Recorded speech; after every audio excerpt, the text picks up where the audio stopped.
Hello, everybody. Today we like to speak about self-care.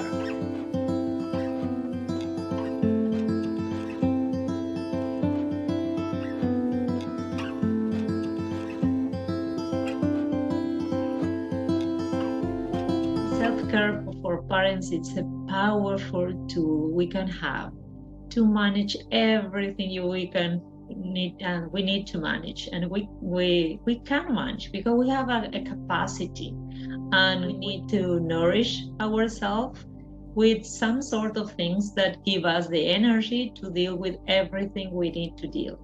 So sometimes, parents see self-care as something selfish, like how I'm going to invest program for me, or in an exercise or an education or whatever, if my kids need something else or the house need to have a repair or whatever. That's a very common mistake. Of course, we love our kids, we're responsible for them, but somehow we are running out of energy, time, and money, and all our resources get completely empty. So when we are talking about self-care, it doesn't mean, a holidays in Hawaii, wonderful if you can have it, but most of us as parents have very limited time and resources. And also most of us live far away from our family, so our net of support is sometimes very close. So if we think about going out with a friend, we need to pay for a nanny and we need to pay for the going out. And so at the end we said, no, let's stay at home and don't do anything. And slowly you are cutting all the resources that help you to remember that before mother, you was a woman full of dreams and desires. And somehow when you become a mom, you forgot about everything you really like to be and to have and to do. So we see self-care as also a way of giving your children the best version of yourself. Because before everything, they need a healthy mom. And when I say healthy, it's not only in the physical way, it's an emotional way, it's in a mental way, in a spiritual way. So we really understand that we cannot live constantly on service, on demand, because we are talking about so much the stress that parents are carrying. And somehow you pass that on your kids. So if your kid come to you and says, Mommy, I don't have the time to do what I like because I'm working so much and because I have my family, as a mom, you could say, no, you need to have some time for yourself. You need to have your own space and relax and, charge your battery. But we don't do this with ourselves. So the consequences are bad for everyone, for the mom, for the dad, for the whole family. So we are talking about very simple strategies like breathing or journaling or waking up a little bit early than the whole family and have some space for you to have your cup of tea or cup of coffee and relax, or read a book that you like, or have a hobby like planting or knitting or running or whatever. But you need to find something that anchor you and ground you to have the energy to deal with everything you need to deal. So I don't know what you think about or what you experience, but if you're not really consciously aware and do anything about it, you are just going and going and going and being always on service, and that's really not healthy. What do you think about that? Wow, that was amazing. And I like the fact of you giving examples on how a parent can do self-care. I do know that we always talk about the mothers, but there are some single dads out there, and I want to let you know that we do understand what you're going through, but we're not fathers. So we can only understand unless you tell us, So we are mothers, so we can only speak about the mothers right now. But I noticed that when a mother feels the need for the children, she's there. She's there. She's always there. I do know a couple where he goes out and he runs the dog, and that's how he gets his energy off. He's like, hey babe, I'm gonna go run the dog, and he goes running with the dog. He goes to the gym. And I noticed that fathers, when they're in a marriage, they get their self-care. A mother feels like she needs to belong, and when, like you said, when a mother thinks that she wants to go out with her friends or go out and have a dinner with her friends, she feels like, oh, I'm a bad mother.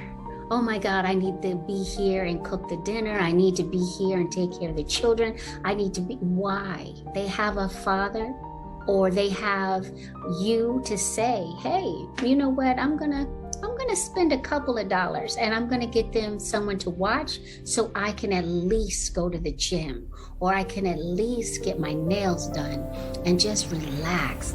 So if you are a single mother, you have to put some money aside to take some release. Let a day just for you, because if you don't re-energize, or then you're going to get burnt out. And that's what Carolina was talking about, burnt out. You know, you're always there. You show up. How do you start to show up after you get off work? How do you show up when your children are all over you and they need you? Do you show up happy, or do you show up burnt out? What do you think about that, Carolina? Can you express? I also would like to add that when we talk about self-care, really it didn't mean that you need to create a bubble on your own and protect of all the stressors that are going to come up. You know, that's impossible to avoid them, but it's about how you process the stress and you complete a cycle of stress. You know, it's some warnings that something is going to stress you. It's what you do in the middle, and then you need to release this energy in your body. And it should be a responsibility of the community, of the society, of everyone, because there's really unvalue in the parenting job, in the stress we need to have, unfortunately, because, you know, our kids are the person who we love the most, but who can stress us the most. They know exactly what buttons to push and what are your wicked parts, and they really stress us.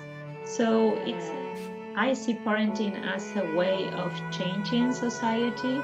It's the best investment that we can do, and the whole society should have the responsibility to give us some kind of release of the stress, to parenting in the best way we can, and it should be a social responsibility. But if you don't have a network of support, if you don't can count on anyone, you are a single mom or a single dad, there are still some little techniques, as I was mentioned, some of them that we can give you to help you to release the stress, because we are learning so much about the studies that tell us that we hold all these emotions and stress in our body, and we don't want to wait until you have a diagnosis to realize you was not giving yourself a little break. And as I told, it doesn't mean, you know, the whole day out. Maybe it's just 5 minutes, and this is the only thing you can do, a short meditation, a briefing, or a chat with a friend, just a little things. But always you need to put some things that help you release stress, complete that cycle, and let your body know that you are safe, that you are okay, that you are enjoying your life, your kids, your family, your work, and you can keep going in peace. But the stressors are going to be always there. When we talk about self-care, we are not mean like, you know, to be in, you know, in unicorns and rainbows, because never it's going to be like that. I'm sorry, that's the news. You are not going to avoid the stressors, but you really can handle that in a very healthy way. That is beautiful. That is really beautiful, because when we stress, we put out that emotion, and that's what we're talking about. You put out that emotion and you manifest. Oh my God, I gotta go into this house and I gotta see these children and they're gonna be all over me. And once you start manifesting that, it's going to happen. Just like when you wake up in the, oh, I gotta go to work, I have to, oh, and the traffic. Just wake up, say something beautiful. You know what? I am not gonna let the job stress me today. I am going to wake up and I'm going to be happy. And once you start feeling that in your body, when you walk out your room, it's going to start manifesting. And manifesting, we're going to talk about another day, but you manifest the stress sometimes that you have through the day. Even if you just take a small breath before you walk through the door, I can handle this and I will not let anything rush me. I will take the time to work the things that I need to do. And so I'm sorry, but understand that we have some capacities, you know. We cannot handle everything and at the same level. We need to put priorities and choose our battles. I'm not going to stress for everything. You know, putting a seat belt is a non-negotiable at the car. Okay, that's a battle. You know, we are not going to run the car if not everyone is with a seat belt. That's okay. But you know, if the child would like to eat tomato or broccoli, it should be a same level of stress and a battle. Let them eat what they would like to choose. There are small things that you can really release.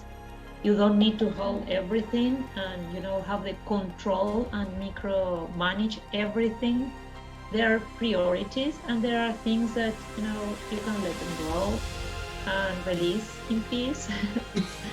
Because if not, it's so much for a day. I like what you're saying, because when we get in the car, before we get in the car, talk to the children. Okay, I want to see who's gonna put on their seatbelt, who can put on their seatbelt, and make it a fun thing.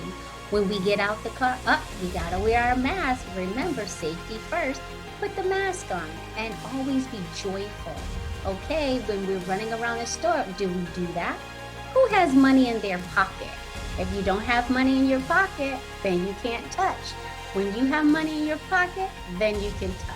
And make it happy, make it joyful. So then the stress will not be there. And if there is stress, always talk in a calm voice with a smile on your face, because then the children will talk back with you with a smile on their face.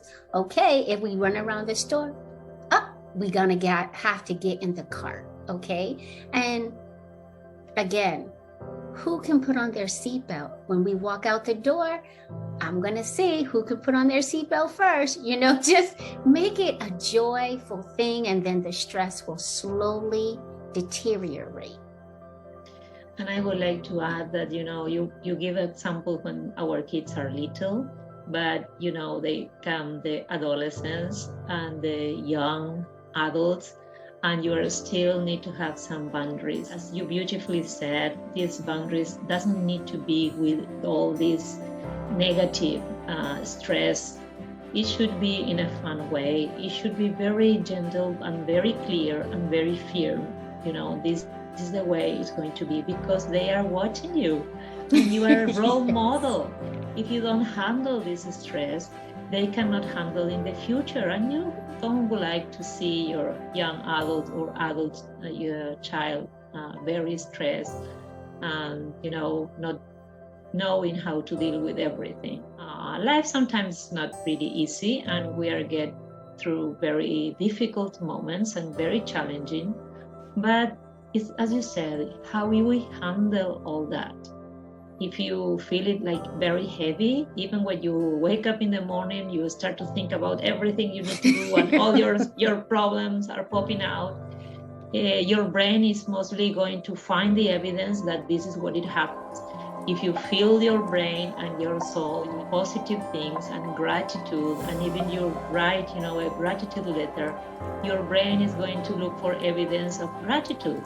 First of all, you're alive, you're awake, you were sleeping in a bed, you have a family, you have, you very essential thing. And it's sad that you value all this stuff when you lose them, when you are not healthy. You said, oh, I was so stressed out, but I was able to wake up and walk out to my door, and now I have, I don't know, my feet is hurting, or I have whatever, and now I realize how wonderful life I had when I didn't have this problem. So it's I don't want to see that it's just thinking positively everything is going to be all right. I'm fine. I'm talking about how you physiologically manage your stress, but in order to don't harm yourself.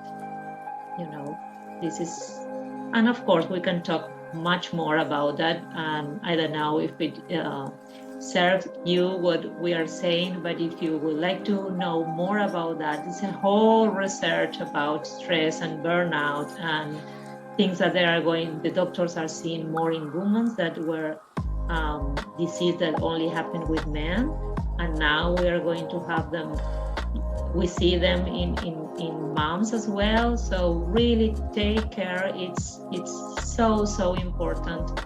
I hope the people who is listening to us can